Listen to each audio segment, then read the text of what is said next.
I know how easy it is and how tempting it can be to reach for the quick, unhealthy meals for dinner, for lunch, for breakfast, whatever it is. And what happens when we do this is we end up feeling like garbage. And when we feel like garbage, we are not our best. We can't show up as our best. We're not the best moms for our kids. So eating healthy is for us and our kids. It's for everyone. Everyone wins here. So I know that the temptation of getting the junk, of going for the junk, is because it's just so quick.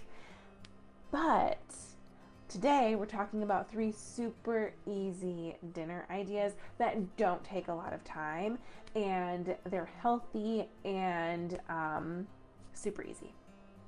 So let's get into it. The first one that I'm going to talk about is something I found on Instagram recently and thought for sure it wasn't going to live up to the hype, but it did. It was so good. It is a butternut squash carrot soup, and the exact link to the recipe that I loosely followed is in the blog in the description of this video. And what I did, I left out some of the ingredients, as I always do when I follow a recipe. I got a butternut squash. I cut it in half long ways and scooped the guts out, and then put that flesh side up on a cooking sheet. And also carrots, same with carrots, and I cut up some tomatoes and put this all on a cookie sheet and covered it with oil. I used avocado oil. You can use olive oil, whatever, and then salt and pepper. Roasted that in the oven at 400 for 40 minutes, and then it goes in the blender. And I've also linked in the description of this video the blender that I use. I put it all in the blender, and I added some of my homemade chicken broth, which we'll get to that later, but it's, I mean, spoiler alert, it's just the juice in the crock pot that's left after I make the chicken. So I scoop that into jars and put those in the freezer to use for things like this soup or whatever, other things. We'll get to that later. So you just blend it right up. You just throw it in the blender and it's done. And it was really good. And you can play with the consistency. You can make it thinner or thicker, however you like. I ended up leaving mine a little bit thicker, and I did like that. And so you get so many veggies in there, and yeah, it was super easy. It's healthy. It's yummy. And it could even be like a baby food if you have a baby.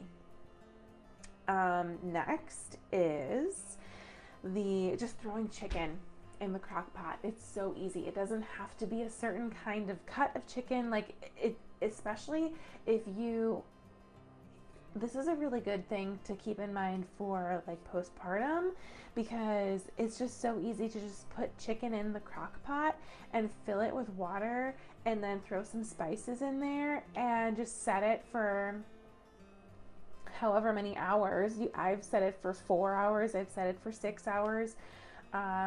I just turn the crock pot on and let it do its thing. I don't make any sort of fancy recipe with the chicken. I just put chicken in the crock pot, fill it with water, put the spices in there that I want. It's usually some sort of Italian herb blend and salt and pepper. And I just let it do its thing. And then with that, you can either do like frozen veggies or salad, or if you want to do pasta. And so like I said, when the chicken is done, I will, instead of like pouring out the juice, I will save that juice in the crock pot. Is that not chicken broth? I use it as chicken broth. Is that not chicken broth? I think it's chicken broth. Anyway, so I take that juice and put it in glass bottles and just keep it in the freezer for when I need it. And I've used this a lot for if I'm going to make some sort of vegetable in in my skillet, whether this is broccoli or sweet potatoes. When you cook it in chicken broth, it just tastes a lot better. And so I mentioned putting your chicken on pasta. Well, you can also make spaghetti squash super easily, and this is similar to the butternut squash soup, where you're gonna cut the squash in half, like long ways, like from stem to bottom, and then you scoop out the guts, and then you do it actually, I think the spaghetti squash, I have to look at the recipe now. I think they actually tell you to do like the flesh part down, when the butternut squash soup, I think, was flesh part up. But anyway, the recipe, the exact recipe that I follow for spaghetti squash until I have it memorized, is also linked in the blog in the description of this video. And so you just put it in the oven, you put some oil on it and then salt and pepper, and you roast it for 40 minutes at 400 again. And I know that like 40 minutes sounds like a long time, but when you have a really busy night and all you have to do is cut this vegetable in half and throw it in the oven and just wait for 40 minutes, and then you have pasta. It's actually, the 40 minutes goes by really quickly, because once it's out of the oven, like, it's done. And what I like to do with the spaghetti squash is to completely douse it in my favorite pasta sauce, because I don't really like the taste of the spaghetti squash on its own, but when it's completely smothered in pasta sauce, you can trick yourself into thinking that you're eating pasta. And for me, even when I get the brown rice pasta, like I get pasta that's just brown rice and water, that is the ingredients. And even when I eat pasta, I don't feel great. I feel much better when I am high protein, high vegetable intake. And so with this spaghetti squash, you can put the chicken that you just made on there, or I have actually had the spaghetti squash just by itself without putting anything on it. You could put cheese on it if you want, but I've had just spaghetti squash and sauce, and because it is so much vegetable, it fills you up, and I was good with that.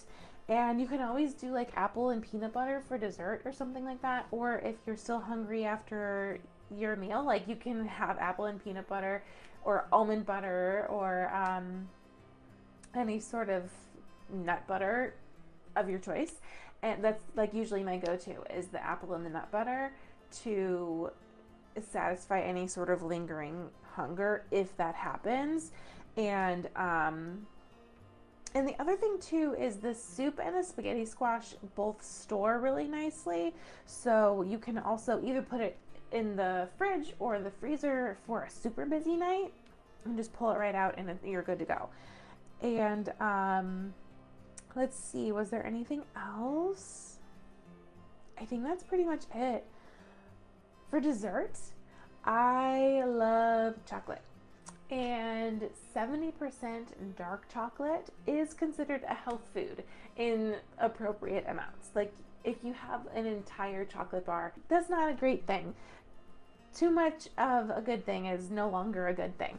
So if you keep it to 1 ounce per day, that is considered a health food. And so I love to have my 70% dark chocolate bar with some peanut butter and pretend that I'm eating a Reese's. And it's even better when the chocolate is a little bit melted, whether that is on purpose, putting it in the oven or the microwave for a little bit, or if it's on accident when you leave your chocolate bar sitting on top of your dishwasher while it's running. So that is it. And I created a checklist for us mamas that are so tired. I have a checklist of how you can not be so tired all the time, and it really does work. It's 5 very easy steps to naturally get yourself into a more energized state rather than exhaustion.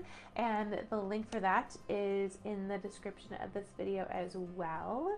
So that's it for now, and I will see you next time. I hope this was helpful.